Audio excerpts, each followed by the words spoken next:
이젠 기믹으로 살아남지 못합니다. 오늘은 기믹 관련 이야기를 좀 찌끄려보려 하는데 그 전에 기믹이 정확히 뭔지 알고 가야겠죠? 이게 어디서 기원한 건진 알려지지 않았지만 미국 캐나다 쪽에서 많이 사용되는 속어로서 대충 관심을 끌기 위한 술책이나 장치를 뜻한다고 해요. 그렇다면 힙합씬에서 쓰이는 기믹은 뭐냐? 자아가 아닌 자신의 또 다른 캐릭터를 형성해서 사람들의 흥미를 유발할 수 있는 스토리텔링으로 일종의 어그로를 끄는 행위를 말하죠. 해외 쪽으로 눈을 돌려보면 폭력적인 성향을 더 폭력적으로 드러내기 위해 만든 에미넴의 슬림 쉐이디, 업계에 대한 복수를 위해 가면을 쓰고 뛰어난 라이밍과 워드플레이로 수많은 신도들을 양산한 둠, 대갱스터 시대에서 동방의 문화를 차용해 기막힌 내러티브보다 개개인의 랩 스킬을 과시한 우탱 등 기믹을 갖다 쓴 래퍼들은 이런 독특한 컨셉을 들고 와서 본인만의 차별화된 새로운 캐릭터를 만들고 그걸 기믹이란 일종의 밈으로 승화시켰어요. 하지만 이게 국내에 도입돼선 어떻게 되죠? 아주 온 세상 여잔 다 짖게 되고 평생 감기약 말곤 먹어본 적도 없을 것 같은 분이 뭔 놈의 약이란 약은 다 한답니다. 이거는 기믹의 개념과 본질을 정확히 파악하지 못한 래퍼들이 기믹을 단순히 거짓말하는 행위라고 받아들여서 최근 몇 년 사이에 씬에서 기이한 현상이 벌어진 것 같아요. 기믹의 본질은 자신만의 어떤 장치나 캐릭터로 관심을 끄는 데 있는데 국내의 많은 기믹 래퍼들은 음악에서 다 똑같은 얘기를 하고 앉았으니 이게 사람들의 관심을 끌기는커녕 지겹고 루즈해지게만 만들었죠. 이런 현상에 가장 큰 영향을 미친 래퍼가 못 배운 형님이고요. 근데 어네듀와 그들의 차이점이 뭔지 아시나요? 바로 음악으로 증명을 했냐 못했냐예요. 물론 어네듀도 활동 초창기엔 엄근진한 형님들로부터 따가운 시선을 많이 받았습니다. 이젠 할 거 없어서 외국 거 그대로 갖고 오냐, 가사대로라면 진짜 범죄자 아니냐, 그냥 못 배운 놈이냐, 이런 말들이 어네듀의 뒤를 항상 따라다녔죠. 어떤 컨셉을 떠나서 어네듀의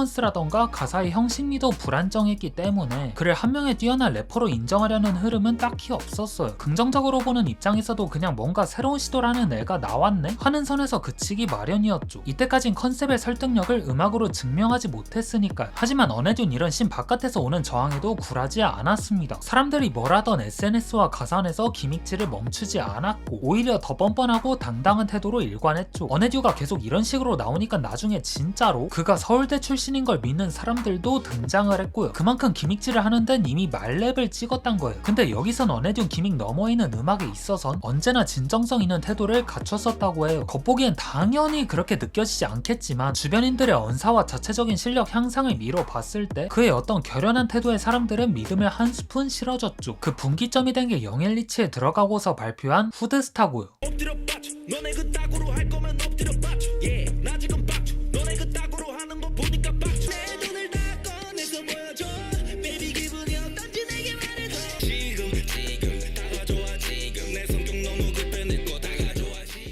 이 후드스탄 전작인 어네듀케이티드 월드, 여기서 보인 단점은 커버하고 또 장점은 극대화한 상당히 괜찮은 작품이에요. 큰 특색이 없던 랩 디자인이나 아쉬운 믹싱 상태도 발전시키고 앨범의 전반적인 틀을 구성하는 방법도 터득한 게 엿보이는 수작이죠. 뻘하게 웃긴 가사와 상충되는 특유의 비장함이 느껴지는 톤과 플로우, 탁월한 피처링 기용과 그들을 활용하는 앨범 주인장으로서의 센스, 열심히 노가다한 흔적이 보이는 타입 비트 파밍 능력, 후드식 표현을 한국 버전으로 승화하는 재치 등등 어네듀는 자신만의 독창적인 캐릭터를 형성하고 아티스트로서 앨범을 제작하는 역량도 늘었단 걸 리스너들로 하여금 일깨우게 했어요. 거기에다 기부도 꾸준히 하는 알고 보면 배우신 형님이고요. 이렇게 어네듀가 신 안팎의 활동으로 호평을 얻고 힙합신을 거대한 농담 플러스 구라판으로 만들자 이제 스멀스멀 그의 아들들이 세상 밖으로 응애하기 시작합니다. 이때부터 힙합신은 게토 바이브와 거짓말로 판을 치고 신인 래퍼들은 기본적인 실력보다 컨셉으로 뜨고자 했죠. 그니까 어네듀가 신의 판도를 완전히 바꾸긴 했지만 그를 추종하는 많은 래퍼들이 미숙한 모습을 보여가지고 결국 그게 한국 힙합의 퀄리티를 저해시켰어요. 근데 그렇다고 이게 어네듀의 잘못이냐? 그건 절대로 아니죠. 그냥 기본기도 안 잡히고 캐릭터라이징도 못하신 분들이 어네듀 스타일 엇비슷하게 따라하면 주목받을 것 같으니까 어네듀식 음악을 어설프게 구사하다 도태되신 거죠.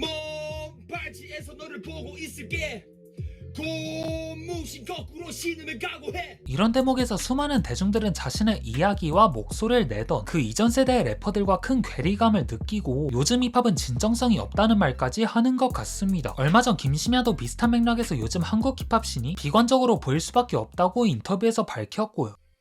목걸이를 살 돈이 없으면 어떻게 하면 목걸이 없이 멋있을 수 있을까가 생산적인 생각이고 목걸이를 훔쳐야겠다가 지금 방식인 것 같아요.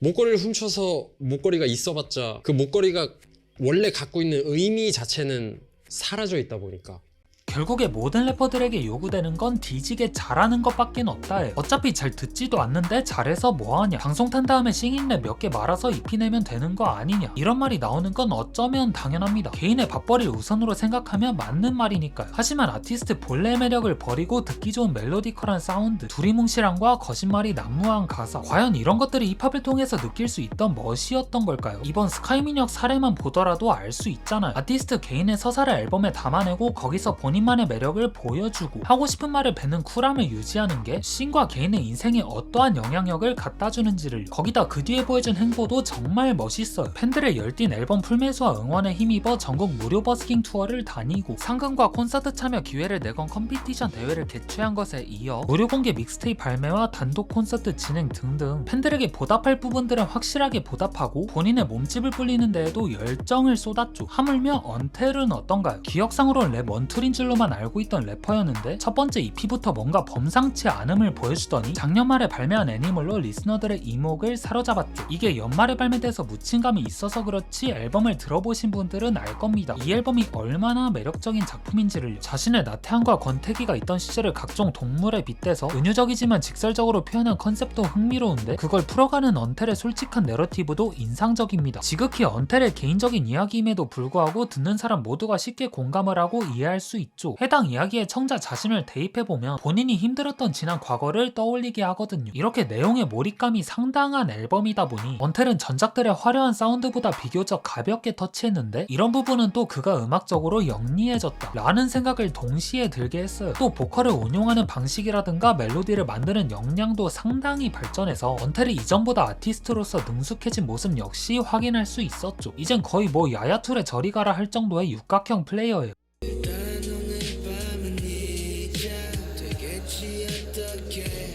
You can see the sky, don't realize ugly animal. Screaming at my mama, I didn't want to cross the line. 전 이런 근본과 실력을 갖춘 아티스트들이 문화의 기반을 만들어야 한다고 생각해요. 특히 요즘 같은 시기는 더욱이 그렇죠. 래퍼들이 어디 하나 기댈 곳 없는 지금 같은 때가 바로 문화를 형성하고 발전시킬 수 있는 적기입니다. 지난 몇 년 동안은 쇼미더머니한테 잘 의지했잖아요. 뭐 쇼미더머니 안 나가겠다고 했다가 나가고, 베테랑 래퍼 이미지 훼손돼도 또다시 나가고 했죠. 신인분들이야 뭐 말할 것도 없고요. 이렇게 쇼미가 래퍼들에겐 참 좋은 역할을 한 건 맞지만서도 이전 세대가 만든 문화의 기틀은 무너뜨렸단 말이죠. 때문에 꽤 오랜 시간이 걸릴지도 모르겠지만 현재 플레이어들이 거대한 기둥만 남은 것 같은 이 힙합씬에 아주 튼튼하고 깊은 뿌리를 내려줬으면 합니다. 이런 과정에서 판도를 뒤엎을 슈퍼스타들의 탄생도 절실하고요. 문화를 발전시키는 단계의 첫걸음은 같은 목적을 지닌 이들이 모이는 것부터라고 해요. 그니까 한 배에 탄 사람들 누구 하나 엇나가지 않고 다 함께 노를 저어야 한다는 뜻이죠. 그리고 그 노를 저으시는 분들이 누구에게나 인정받을 만한 정말 탄탄한 실력을 갖추신 분들이어야 하고요. 전 옛날부터 힙합에서 실력이 곧 멋이 된다고 생각해왔어요. 컨셉, 아웃핏, 플렉스 같은 것들은 부수적인 것들로 간주되고 실력이 오지면 그 사람 자체에서 멋이 나오는 낙수효과 같은 게 확실히 있어요. 평소에 볼 때 정말 멋이 안 나는 분들도 공연장에서 마이크 잡고 몇 마디 뱉으면 관객들 그냥 자지러지게 만드는 분들 있잖아요. 그런 분들은 확실한 실력을 기저에 깔고 있기 때문에 이 작은 씬에서도 더 롱런하는 경우가 많죠. 그래서 래퍼분들이 어떻게 하면 더 잘할 수 있을지, 어떻게 하면 사람들의 더 많은 참여를 끌어낼 수 있을지 이런 것들에 초점을 맞춰서 열심히 하셨으면 합니다. 네, 아무튼 이번 영상 봐주셔서 감사하고요. 전 다음에 올게요.